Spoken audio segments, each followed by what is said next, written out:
Welcome to another edition of Flash Traffic, and today is the reason we call it Flash Traffic. The Middle East is in turmoil after a terrorist attack by the Hamas terrorist group attacked southern Israel, killed over 600 civilians and soldiers, and now what may be a massive hostage situation, and where as many as 100 to 200 Israeli and American citizens may have been taken hostage by this terrorist group. The world is in turmoil simply because the activities of these terrorist groups went undetected in what can only be described as a massive intelligence failure by the Israeli Mossad, Amman military intelligence, and Shin Bet, the internal intelligence of Israel. So let me break this down for you really fast. The information is flying.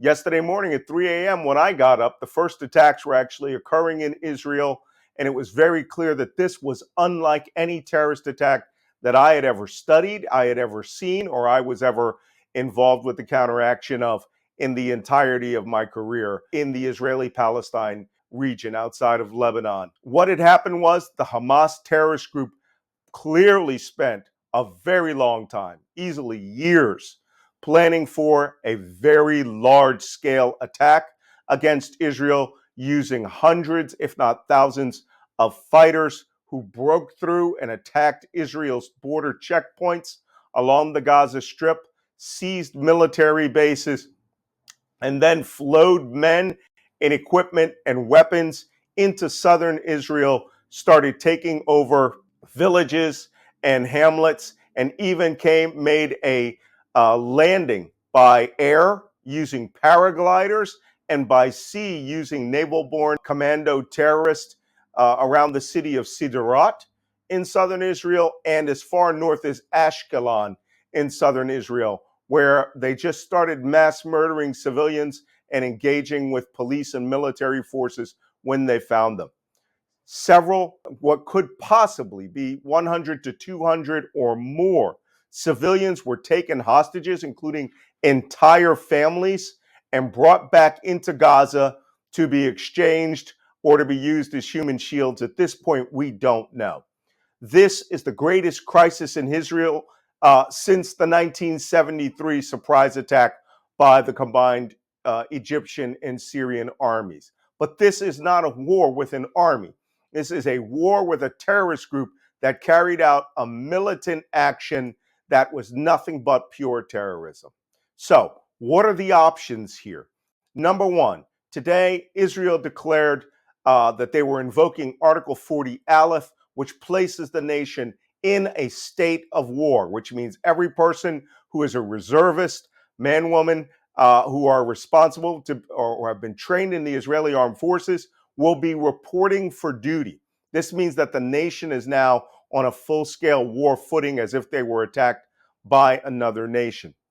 Israel, through Prime Minister Benjamin Netanyahu, is promising retaliation against Hamas by saying that he will flatten Gaza, which is a sprawling 12-mile by 12-mile, it's like a 120 some odd square miles of city with over 2 million civilians compressed into it, which means that no matter what Israel does, there are going to be collateral damage and casualties and civilians that will die, quite possibly in the thousands.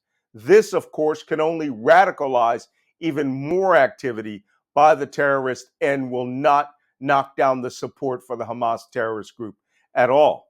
So Israel is between a rock and a hard place, but the first thing they have to do is clear the southern city, villages, and hamlets of the Hamas fighters who have managed to penetrate into Israel. That's job number one.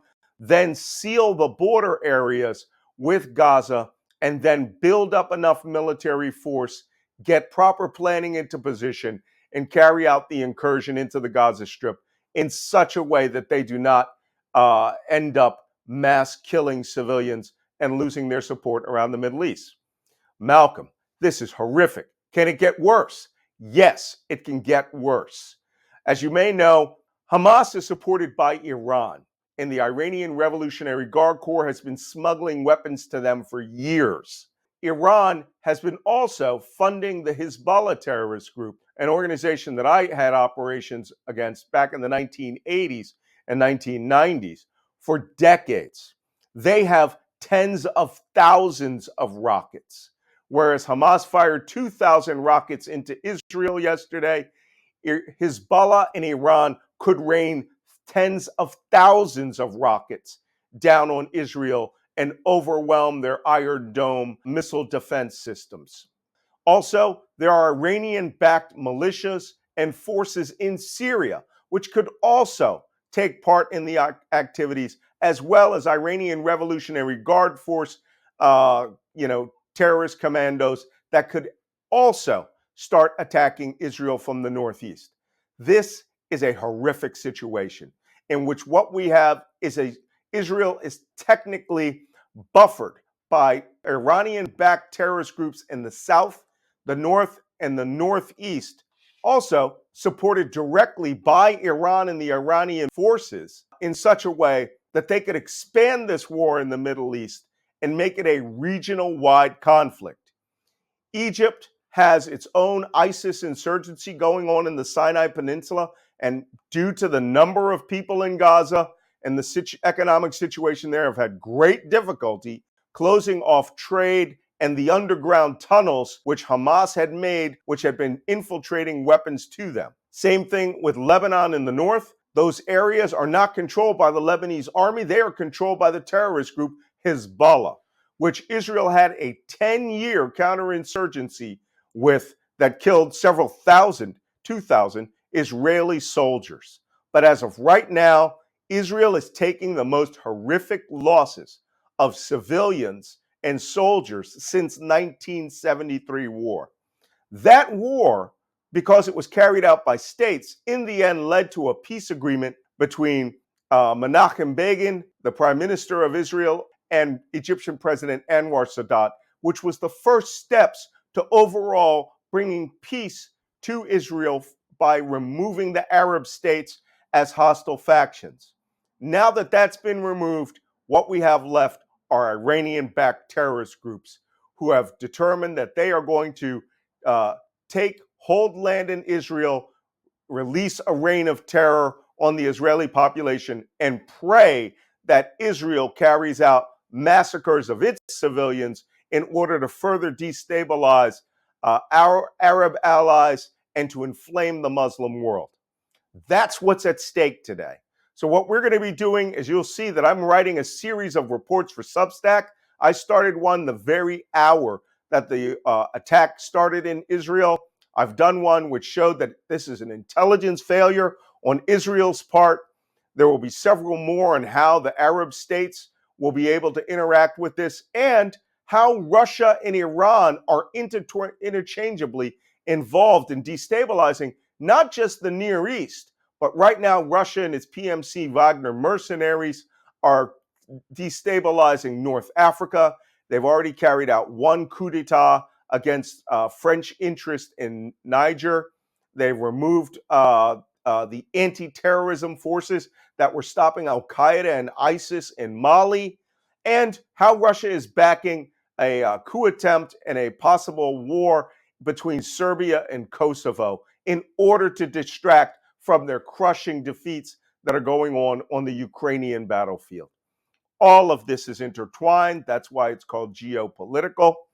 And what we are going to see here is whether Iran, Russia, terrorist axis are going to take a more offensive attitude towards Israel, again, in order to relieve the pressures on Russia and other parts of the world and to further embolden the Iranian regime.